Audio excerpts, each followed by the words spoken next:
Les bâtiments sont à peine sortis de terre qu'on reconnaît déjà la marque du géant américain. 50 000 mètres carrés et potentiellement 500 emplois à la clé. Une bonne nouvelle a priori. Pourtant, Amazon ne veut pas faire de commentaires, ni confirmation, ni démenti. D'ailleurs, tout s'est fait dans la plus grande discrétion. L'entreprise a utilisé le même procédé qu'il y a 2 ans pour l'implantation du site de Bove, en passant par un promoteur néo-zélandais, Goodman, qui a contacté les collectivités locales.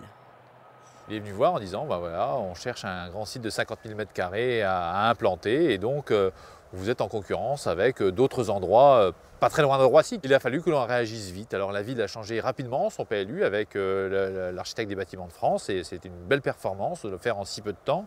Et la communauté de communes a dit chiche, nous on vous met un peu d'argent tout de suite. Un peu d'argent, c'est-à-dire 100 000 euros, investis directement dans des travaux d'aménagement routier. Et si Jérôme Bacher affirme qu'il savait dès le début qu'Amazon se cachait derrière ce chantier, les élus locaux n'ont visiblement pas tous été mis dans la confidence.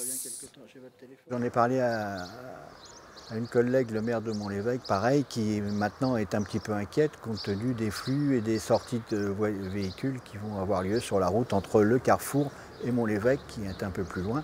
Donc à un moment donné, il faut qu'on se mette tous autour de la table pour voir les conséquences de tout ça. Ça a peut-être sûrement été calibré.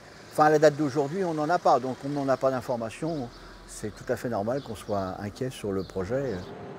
Impacts environnementaux, conséquences sur le trafic, nature des emplois. Moins d'1 an avant l'ouverture du site, il reste encore de nombreuses questions en suspens. Mais avec l'exigence de discrétion d'Amazon, les langues ne risquent pas de se délier tout de suite. Contactée, la mairie de Senlis nous a affirmé qu'elle ne pouvait pas s'exprimer sur le sujet pour le moment.